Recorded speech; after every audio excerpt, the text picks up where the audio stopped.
மதன் பாபுவோட உண்மையான பேர் வந்து அவங்களுடைய பாடியை தூக்குறதுக்கு ஒரு 4 பேர் கூட சினிமால எப்படியாவது ஒரு பிரபல இசையமைப்பாளராக வரணுங்கிறது தான் மதன் பாபுவோட ஆசையா இருந்துச்சு. மதன் பாபுன்னு சொன்னீங்கன்னா அவருடைய ட்ரேட்மார்க் சிரிப்பு தான் எல்லார் மனசுலையும் தோணும். வில்லனா நடிக்கணும்னு ஒரு ஆசை மதன் பாபுக்கு இருந்தது என்னமோ உண்மைதான். ஒரு குத்துச்சண்டை வீரர் 2 படத்துல எல்லாம் பார்த்தீங்கன்னா மதன் பாபு இதான் வந்துட்டேன் அப்படிங்கிறதெல்லாம் பார்த்தீங்கன்னா இன்னைக்கும் பார்த்தீங்கன்னா கலகலன்னு சிரிக்கிற மாதிரி இருக்கும்.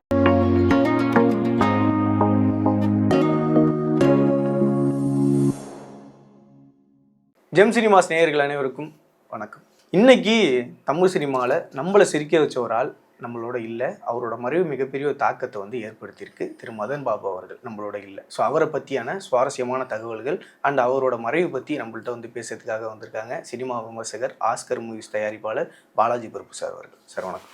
வணக்கம். திரு மதன் பாபு அவர்கள் நம்ம எல்லாரும் சிரிக்க வச்சு ஒரு காலத்தில் நம்மளை என்டர்டெயின் பண்ண ஒரு ஆள் இன்னைக்கு நம்ம கூட இல்லை அப்படின்றது எவ்வளோ பெரிய வருத்தமாக இருக்குது சார். அந்த தமிழ் சினிமாவில் மதன் பாபு யார்?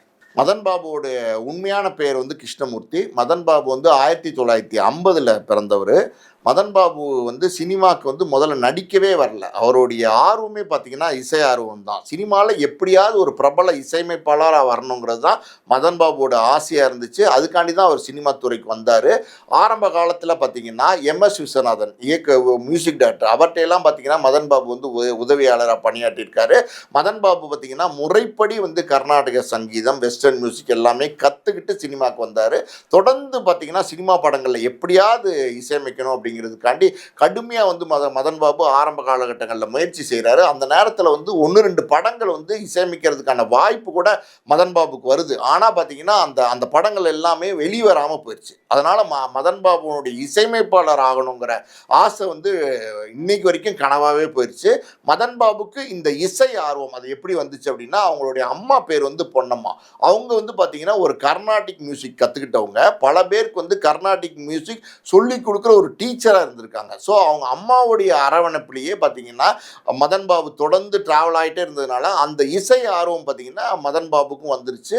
ஸோ அதுக்கப்புறம் பார்த்தீங்கன்னா இசையமைப்பாளர் ஆக முடியல அப்படிங்கிறதுக்காண்டி இசைத்துறையை நம்ம விட்டுற முடியாதுன்னு சொல்லிட்டு மதன் பாபு பார்த்தீங்கன்னா ஒரு அதாவது இசை கச்சேரி ஒன்று ஆரம்பித்து அதில் தொடர்ந்து பயணிச்சுட்டே இருக்காரு. அப்படி ஒரு கச்சேரியில் தான் பார்த்தீங்கன்னா மதன் பாபுவோட ஒய்ஃப், அவங்க பேர் சுஷீலா, அவங்களும் மதன் பாபுவும் சேர்ந்து பாடுறாங்க பல கச்சேரிகளில். ஸோ அந்த காலகட்டங்களில் பார்த்தீங்கன்னா மதன் பாபுக்கும் அவங்களுடைய மனைவியாக இருக்காங்களே இன்னைக்கு, அவங்களுக்கும் பார்த்தீங்கன்னா ஒரு காதல் வருது. அந்த காதல் மலர்ந்து தான் பார்த்தீங்கன்னா 2 பேரும் திருமணம் செஞ்சுக்கிறாங்க. 2 பேரும் திருமணம் செஞ்சதுக்கப்புறம் பார்த்தீங்கன்னா மதன் பாபுக்கு ஒரு மகள், அவங்க பேர் ஜனனி, ஒரு மகன், அவர் ஒருத்தர் வருஷத்தின் ஒரு மகன் இருக்காரு. ஸோ இவங்க எல்லாருமே பார்த்தீங்கன்னா இசை ஆர்வம் உள்ளவங்களா இருக்காங்க. ஆல்ரெடி மதன் பாபு பாடுறவர், நல்ல இசையமைக்கிறவர். அவருடைய மனைவியும் ஆல்ரெடி பாடகி. மகள் எல்லாம் பெருசாக வளர்ந்து வந்ததுக்கப்புறம் பார்த்தீங்கன்னா இவங்களுக்கும் இசை ஆர்வம் இருந்ததுனால இவங்களும் பல கச்சேரிகளில் பாடுறாங்க. எப்படியாவது மகனை ஏதாவது சினிமாவில் நடிக்க வைக்கணும் அப்படின்னு ஆசைப்பட்டு பல முயற்சிகள் மதன் பாபு தொடர்ந்து செய்கிறாரு. ஆனால் பெரிய வாய்ப்புகள் மகனுக்கு கிடைக்கல. 1-2 படங்களில் சின்ன சின்ன கேரக்டர்களில் நடிச்சிருக்காரு. அதுக்கப்புறம் மகளை ஒரு பிரபலமான ஒரு பின்னணி இசை பாடுறவங்களா ஆக்கணும் அப்படின்னு சொல்லி பல முயற்சிகள் பண்ணுறாரு. AR ரஹ்மான் மியூசிக்லாம் கூட ஜனனி பாடியிருக்காங்க. ஆனால் பார்த்தீங்கன்னா பெரிய ஒரு பாப்புலரான ஒரு பாடகியை அவங்களால வர முடியல. ஸோ மொத்தத்தில் பார்த்தீங்கன்னா மதன் பாபுடைய குடும்பமே இசை குடும்பமாக இருக்குது. இசை குடும்பமாக இருக்கிற யாருமே இசையில் பிரபலமாக வரல. இது ஒரு துரதிருஷ்டமான ஒரு சூழ்நிலை. இந்த காலகட்டத்திலாம் பார்த்தீங்கன்னா பாலு மகேந்திரா ஒரு படம் இயக்குறாரு. அந்த படத்தோட பேர் நீங்கள் கேட்டவை. அந்த படத்தில் மதன் பாபு ஒரு சின்ன கதாபாத்திரத்தில் நடிக்க வைக்கிறாரு. அதாவது பெருசாக அந்த மதன் பாபு அந்த படத்தில் நடித்தது யாருக்குமே தெரியாது. ஆனால் ஒரு பாட்டில் கூட பார்த்தீங்கன்னா மதன் பாபு இருப்பார். அதாவது அடியே நீ நில்லுனா நிற்காதடி அப்படின்னு சொல்லிட்டு ஒரு பாட்டு இருக்கும். அந்த பாட்டில் கூட பார்த்தீங்கன்னா மதன் பாபு நடிச்சிருப்பார், ட்ரம்ஸ் வாசிக்கிற மாதிரி நடிச்சிருப்பார். அதுக்கப்புறம் மதன் பாபுவோடைய திறமை அது எப்போ முழுசாக வெளிவந்துச்சுன்னா ஜாதி மல்லின்னு ஒரு படம். அந்த படத்தை இயக்குனர் பாலச்சந்தர் இயக்குனர். அந்த படத்தில் மதன் பாபு ஒரு முக்கிய கதாபாத்திரம் கொடுக்குறாரு. அது என்ன கதாபாத்திரம் அப்படின்னா, ஒரு எப்படி சொல்கிறது, ஒரு ஃப்ராடுத்தனம் பண்ணுறது, ஒரு பித்தலாட்டம் பண்ணுறது, அந்த மாதிரி ஒரு மோசடி பேர்வழி மாதிரி ஒரு கேரக்டர் மதன் பாபு கொடுக்குறாரு. அந்த கேரக்டர் மக்கள்கிட்ட ரீச் ஆகுது. அதுக்கப்புறம் தொடர்ந்து மதன் பாபு நிறைய படங்களில் நடிக்க ஆரம்பிக்கிறாரு. ஸோ இந்த காலகட்டங்களில் பார்த்தீங்கன்னா ஒரு 2 நடிகர்கள் இருந்தாங்க. அதாவது சிரிப்புக்குன்னே வந்து பேர் போன 2 நடிகர்கள் இருந்தாங்க. ஒருத்தர் வந்து மதன் பாபு, இன்னொருத்தர் வந்து குமரிமுத்து. குமரிமுத்தும் பார்த்தீங்கன்னா வேற மாதிரி ஒரு ஒரு சிரிப்பிலே பார்த்தீங்கன்னா ஆடியன்ஸை வந்து ரசிக்க வச்சிருவாரு. மதன் பாபுவும் பார்த்தீங்கன்னா வேற ஒரு ஒரு டைப்பாக சிரித்து ஆடியன்ஸை ரசிக்க வச்சிருவாரு. இன்னைக்கு இப்போ கூட நீங்கள் வந்து மதன் பாபுன்னு சொன்னீங்கன்னா அவருடைய ட்ரேட்மார்க் சிரிப்பு தான் எல்லார் மனசுலையும் தோணும். ஸோ தொடர்ந்து வந்து நிறைய படங்கள், நூற்றுக்கணக்கான படங்களில் வந்து மதன் பாபு நடிச்சிருக்காரு. ஸோ தமிழ், தெலுங்கு, ஹிந்தி, கன்னடா இப்படி 4 லாங்குவேஜ் வந்து மதன் பாபு நடிச்சிருக்காரு. ஒரு ஒரு எப்படி சொல்கிறது, மக்களால் அறியப்பட்ட ஒரு நல்ல நடிகராக, எல்லாருக்கும் தெரிஞ்ச ஒரு நடிகராக இருக்கார். ஸோ நேற்று அவர் வந்து காலமாயிட்டார். கண்டிப்பாக சார். அண்ட் வந்து பார்த்தீங்கன்னா அவர் வந்து ஒரு விஷயத்த வந்து நண்பர்கள்ட்ட மட்டும் ஒரு சிலர்கிட்ட மட்டும் சொல்லிட்டு மற்ற யார்ட்டையும் வெளி உலகத்துக்கு ஃபுல்லாக வந்து மறைச்சிட்டார். என்னதான் நம்மளை வந்து நம்ம சிரிச்சுக்கிட்டே இருந்தாலும் உள்ளுக்குள்ளே இருக்கிற வழிகளை சில பேர் காமெடியன்ஸ் வந்து ஷேர் பண்ண மாட்டாங்க அப்படின்ற சொல்லுவாங்க. அதுக்கு இவரே வந்து உதாரணம். ஏன்னா புற்றுநோயால் பாதிக்கப்பட்டிருக்காரு. இப்படி ஒரு நோய் வந்து வந்துருச்சு அப்படின்னாலே மனசளவில் அவங்க வந்து மிகப்பெரிய அளவில் உடஞ்சிருப்பாங்க. அடுத்து என்ன செய்யணும், என்ன செய்ய போகிறோம் அப்படின்றது வந்து தெரியாது. புற்றுநோய் வந்துட்டுனாலே நாட்களை தான் எண்ணணும் அப்படின்றது வந்து சொல்லுவாங்க. அப்படியாப்பட்ட ஒரு சூழ்நிலையை அவர் ஃபேஸ் பண்ணியிருக்காரு. ஆனால் வெளியே உலகத்துக்கு சொல்லாமலே இருந்ததுக்கு என்ன சார் ரீசன்? இல்லை, அவருக்கு புற்றுநோய் வந்ததுங்கிறது வந்து எப்படி சொல்கிறது, யாரும் ஒன்றும் பண்ண முடியாது. அதாவது வந்து ஒரு ஒரு மனுஷனுக்கு எப்போ நோய் வரும்னு யாராலையும் சொல்ல முடியாது. அதான் சொல்லுவாங்க, நாய் எப்போ கடிக்கும், நோய் எப்போ பிடிக்கும் அப்படின்னு யாருக்குமே தெரியாதுன்னு. அதான் நீங்கள் திடீர்னு தெருவில் நடந்து போயிட்டுருப்பீங்க, நாய் கடிக்கும்னு உங்களுக்கு தெரியுமா? ஏதோ ஒரு வெறி நாய் ஓடி வந்து கடிச்சிச்சுன்னா என்ன செய்வீங்க? அது நம்மளால் வந்து கணிக்க முடியாது. அந்த மாதிரி வந்து அவருக்கு வந்து புற்றுநோய் வந்துருச்சு. சில வருடங்களாக பார்த்தீங்கன்னா அதுக்கான ட்ரீட்மெண்ட்லாம் எடுத்துக்கிட்டு இருந்தார்.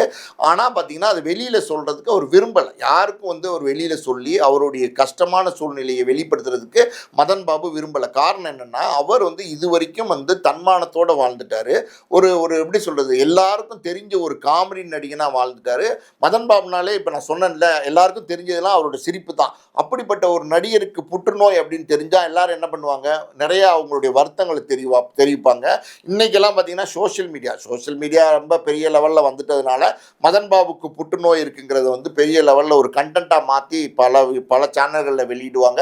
இதெல்லாம் வந்து மதன் பாபு விரும்பலை. அவருடைய நோய் அது அவர் வந்துருச்சு, அதோடு அவர் போராடினார். புற்றுநோய்ங்கிறது வந்து உண்மையாலுமே பார்த்தீங்கன்னா ஒரு சேலஞ்சிங்கான ஒரு நோய் தான். ஆனால் இன்றைக்கி நிறைய மருந்துகள்லாம் வந்துருச்சு. புற்றுநோயை குணப்படுத்துறதுக்கு ஏகப்பட்ட மருந்துகள் வந்துருச்சு. எத்தனையோ விஷயங்கள் வந்துருச்சு. பல வருடங்களுக்கு முன்னாடி புற்றுநோய் வந்தால் அது மரணம் தான் அப்படின்னு சொல்லுவாங்க. ஆனால் இப்போ அப்படி இல்லை. இருந்தாலும் பார்த்தீங்கன்னா அதோட போராடி மதன் பாபுவோட ஜெயிக்க முடியல, கடைசியில் இறந்து போயிட்டார். கண்டிப்பாக சார். அண்ட் வந்து அவரோட சினிமா வாழ்க்கையில் அவர் வந்து தான் வில்லன் ஆகணும், நடிக்கிறதுக்கு வந்துட்டோம், சரி ஓகே நம்ம வந்து வில்லனாக ஒரு கேரக்டர் பண்ணிடணும் அப்படின்னு சொல்லிட்டு பெரிய லெவலில் ஆசைப்பட்டதா ஒரு சிலர் சொல்கிறாங்க. அது எந்த அளவுக்கு உண்மைன்றது தெரியல. அதே நேரத்தில் வந்து ஒருத்தர் மியூசிக் டைரக்டராக வராரு, அங்கேயும் ஃபெயிலியரு. இந்த சைடில் வந்து வில்லன் ஆகணும் கடைசி வரையும் ட்ரை பண்ணுறாரு, அங்கேயும் ஃபெயிலியரு. இந்த சைடில் லவ் மட்டும்தான் வந்துருக்கு, லைஃப்லையும் வந்துட்டு ஃபெயிலியரு. பசங்களும் பெரிய லெவலில் வந்து பண்ண முடியல. இது எல்லா வழியும் ஒருத்தர் எப்படி சார் கடந்து வந்திருக்காரு? இல்லை, சில நேரங்களில் பார்த்தீங்கன்னா இந்த மாதிரியான சூழ்நிலைகள் ஒரு சிலருக்கு நடந்துடும். இப்போ மதன் பாபுவை பொறுத்த வரைக்கும், அதாவது வந்து நல்ல நடிகர், அது எல்லாருக்குமே தெரியும். அவருடைய சிரிப்பு தான் ட்ரேட்மார்க், அதுவும் எல்லாருக்கும் தெரியும். நல்ல இசைக்கலைஞர், நல்லா இசையமைக்கக்கூடியவர். அதாவது வந்து ரிதமெல்லாம் ரொம்ப நல்லா வாசிப்பார், நல்லா பாடுவார். இதெல்லாம் பார்த்தீங்கன்னா நிறைய பேருக்கு தெரியாது. அதுக்கப்புறம் பார்த்தீங்கன்னா நீங்கள் கேட்டிங்கல்ல, அதாவது வந்து வில்லனாக நடிக்கணும்னு ஒரு ஆசை மதன் பாபுக்கு இருந்தது என்னமோ உண்மைதான்.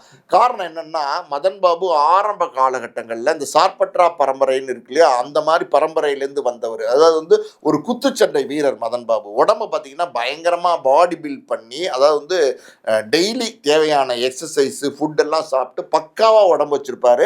ஸோ குத்துச்சண்டை வீரனாக இருக்கிறதெல்லாம் வந்து சாதாரணப்பட்ட விஷயம் கிடையாது.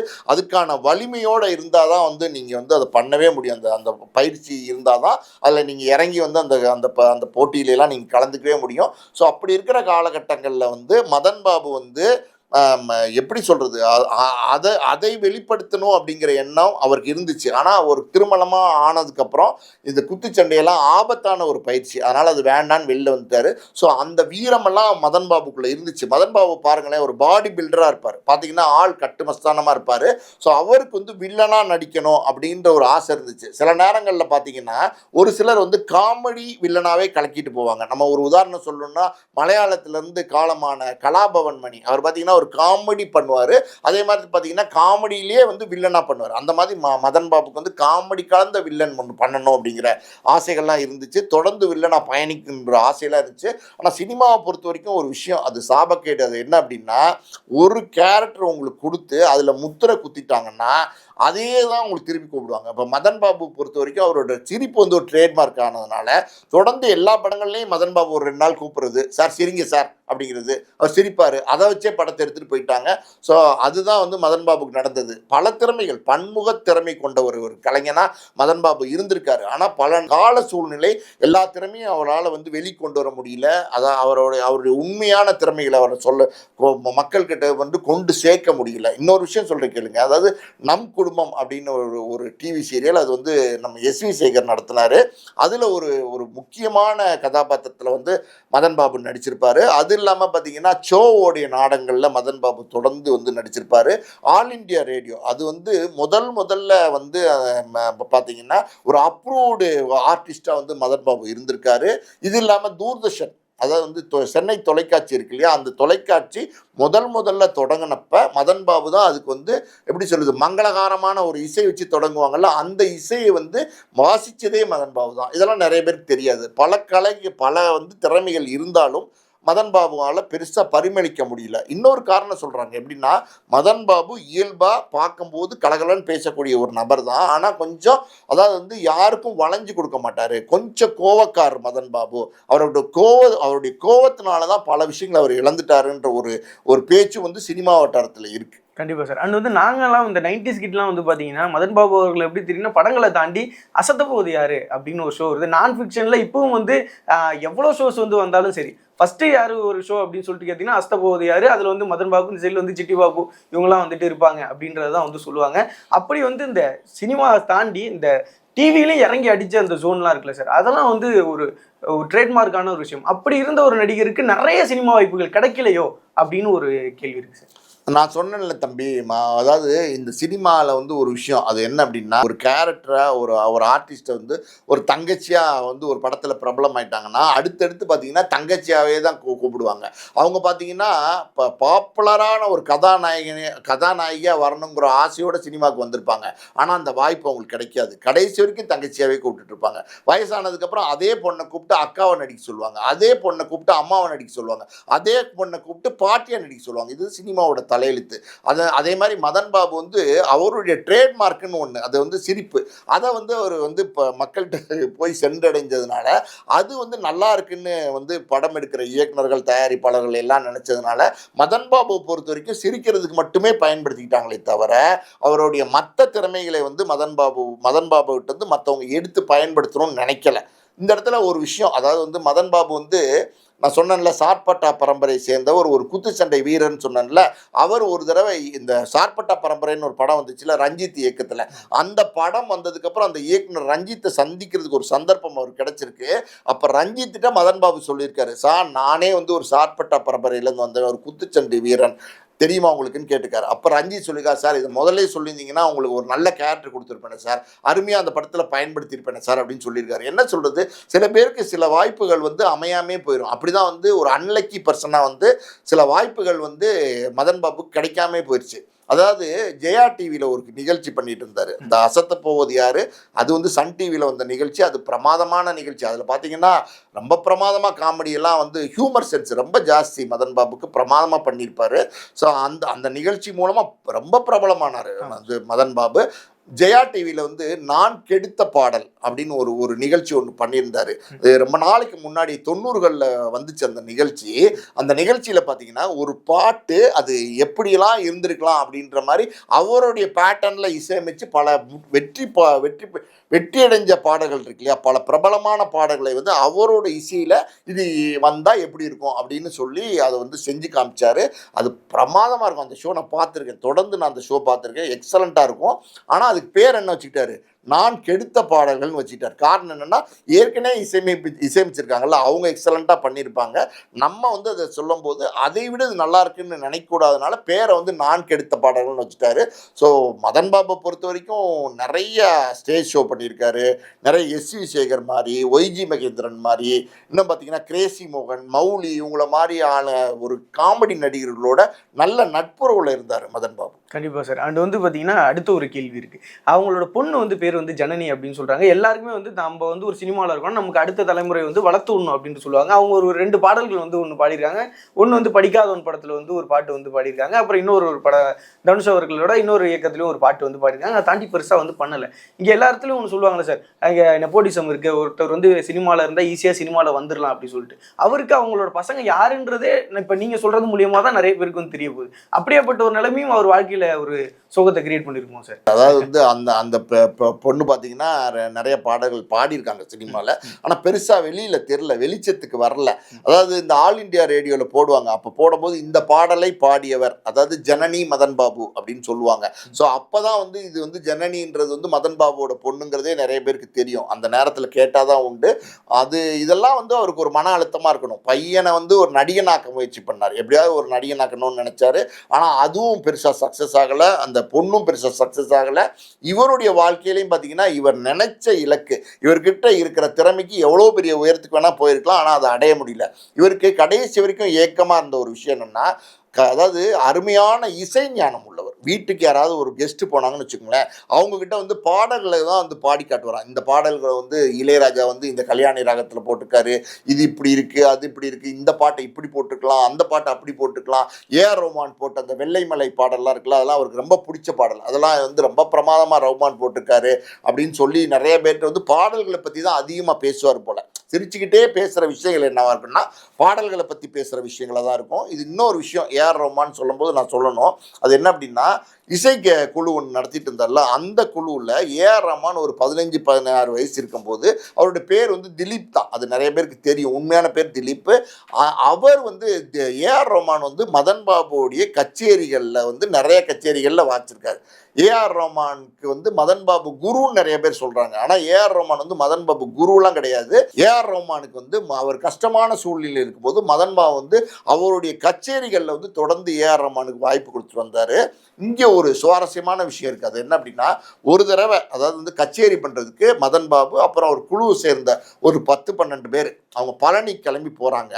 பழனியில் வந்து அந்த ஆர்கனைஸ் பண்ணுறாருல, அவர் வந்து இவங்களை ரிசீவ் பண்ணி அவரோட வீட்டில் போய் டீ காஃபி எல்லாம் கொடுத்துட்டு, அதுக்கப்புறம் பார்த்தீங்கன்னா அவங்க எல்லாரையும் கொண்டு போய் ஒரு ரூமில் வந்து அக்காமடேட் பண்ணுறாரு. ஸோ அப்படி இருக்கிற சூழ்நிலையில் பார்த்தீங்கன்னா ஏஆர் ரஹ்மான் அந்த குழுவில் போயிருக்காரு. அன்னைக்கு டிஃபன்லாம் அந்த ஆர்கனைசர் வீட்டில் சாப்பிட்ருக்காரு. ரூமுக்கு வந்து பார்த்தா ஏஆர் ரஹ்மானை காணோம். அப்போ அவரோட பேர் திலீப்னால எங்கே திலீப்னு வந்து மதன் பாபு மற்றவங்கெல்லாம் தேடி இருக்காங்க. ஏஆர் ரஹ்மான் எங்கேயுமே இல்லை. ஐயோ என்னடா வம்பா போச்சு, ஒரு சின்ன பையன், ஏன்னா வந்து 16 வயசு பையனை கூப்பிட்டு வந்து இங்கே பழனியில் தொலைச்சிட்டோமே, எங்கே போய் தேடுறது அப்படிங்கிற மாதிரி. அதாவது அங்கேயும் இங்கேயும் சுற்றி எல்லா இடமும் தேடி இருக்காங்க, எங்கேயுமே கிடைக்கல. சரி இது என்ன பண்ணுறது, இந்த ஆர்கனைசருடைய உதவி நம்ம போய் கேட்போம், ஏன்னா அவர் தான் அந்த உள்ளூர்காரர், அவர்கிட்ட போவோம் அப்படின்னு சொல்லி அவர் வீட்டுக்கு போனால் அங்கே அவரோட திண்ணையில் வந்து ஏதோ ஒரு வாத்தியம் எப்போவுமே கையில் வச்சுருப்பாராம் ஏஆர் ரஹ்மான். அதை தலைக்கு வச்சு ஒரு துண்டை விரித்து அவர் வாட்டு படுத்து தூங்கிட்டு இருக்காராம். பயங்கரமாக தூங்கிட்டு இருக்காராம். அவர் மதன் பாபு இவர் ஏஆர் ரஹ்மானை பார்த்ததுக்கப்புறம் தான் அவர் உயிரே வந்திருக்கு. ஐயோ நல்ல வேலை இங்கே இருக்காரு அப்படின்னு சொல்லிட்டு தட்டி எழுப்பி, தம்பி என்ன அப்படின்னு கேட்டிருக்காங்க. என்ன சார் போகலாமா அப்படின்னு கேட்டிருக்காரு ஏஆர் ரஹ்மான். தம்பி நாங்கள்லாம் ரூம்க்கே போயிட்டோம், நீங்கள் என்ன இங்கே படுத்து தூங்கிட்ட அப்படின்னு கேட்டிருக்காரு. சார் எனக்கு களைப்பாக இருந்துச்சு, நான் தூங்கிட்டேன், என்னை விட்டுட்டு போயிட்டீங்களா அப்படின்னு கேட்டிருக்காரு. அப்புறம் தான் வந்து மறுபடியும் கொண்டு போய் ஏஆர் ரஹ்மானை ரூமில் விட்டுருக்காங்க. எதுக்கு சொல்கிறேன்னா, இந்த மாதிரியான சில சுவாரஸ்யமான விஷயங்கள்லாம் மதன் பாபு அவருடைய பேட்டியில் வந்து சொல்லியிருக்காரு. கண்டிப்பாக சார், நீங்கள் சொன்னதுக்கப்புறம் இது இன்னும் வைரலாக வந்துட்டு போகும்னு நினைக்கிறேன். அண்ட் வந்து இந்த ஒரு கேள்வி டெஃபினட்டாக வந்து கேட்டாங்க சார். என்னன்னா, இப்போ ஒரு பெரிய நடிகர்கள் இறந்தாலோ இல்லை வந்து பெரிய நடிகர்கள் விழாக்களுக்கோ எல்லாரும் நிறைய பேர் கலந்துக்கிறாங்க. ஆனால் மதன் பாபு அவர்களுக்கு கூட நடித்த நிறைய பேர் வரல அப்படின்றது மிகப்பெரிய ஒரு சோகமாச்சு. நம்ம எக்ஸ்பெக்ட் பண்ணாத ஆளுங்க தான் வந்தாங்க. நாங்கள் எதிர்பார்த்த இவங்களாம் வருவாங்க அப்படின்னு சொல்லி நாங்கள் எதிர்பார்த்தோம். ஃப்ரெண்ட்ஸ் படம் வந்து பார்த்துருப்போம், வடிவேலவர்கள் நடிச்சிருக்காங்க, நிறைய பேர் கூட வந்து பர்ஃபார்ம் பண்ணியிருக்காங்க. ஸோ அந்த படத்தில் வந்து முக்கியமான ஒரு காமெடி சீனில் இவர் சிரிச்சதுக்கப்புறம் தான் விஜய் அவர்களே சிரிக்கிற ஒரு டோன் வரும். அதே மாதிரி வந்து பார்த்தீங்கன்னா சுறான்ற படத்தில் வந்து விஜய் சார் அவரோட பண்ணியிருக்கா. அப்படி நிறைய படங்கள் பண்ணியிருந்தாலும் ஏன் நிறைய ஆர்டிஸ்ட் வரல அப்படின்றது என் கேள்வி. நீங்கள் சொன்ன மாதிரி ஃப்ரெண்ட்ஸ் படத்துல எல்லாம் பார்த்தீங்கன்னா மதன் பாபு இதான் வந்துட்டேன் அப்படிங்கிறதெல்லாம் பார்த்தீங்கன்னா இன்றைக்கும் பார்த்தீங்கன்னா கலகலன்னு சிரிக்கிற மாதிரி இருக்கும். அதுக்கப்புறம் கிரி படத்தில் வந்து வடிவேலு வந்து மேலேருந்து உழுவார்.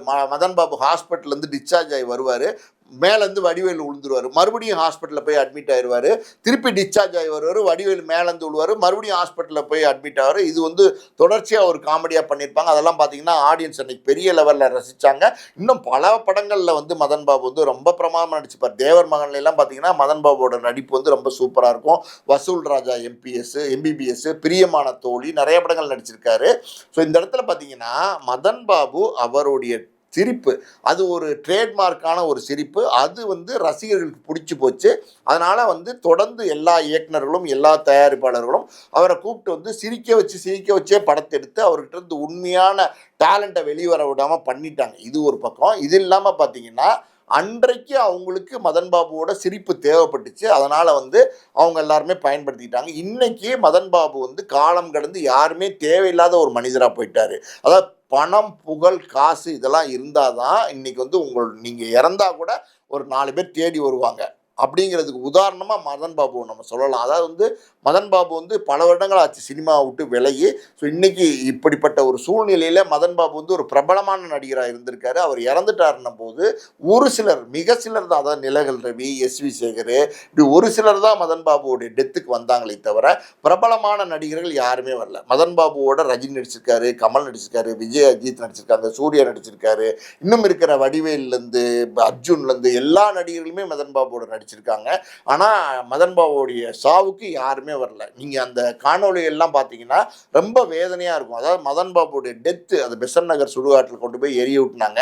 அதை எடுத்துகிட்டு போகும்போது பார்த்தீங்கன்னா அது கூட போகிறதுக்கு ஒரு 4 பேர் இல்லை. எவ்வளோ வேதனையாக இருப்பாங்க. அவங்க வீட்டு வாசலில் வந்து கேமராவில் ஏதோ 1-2 தொலைக்காட்சி நிறுவனம் போயிருக்காங்க, யூடியூப் போய் எடுத்து போட்டிருக்காங்க.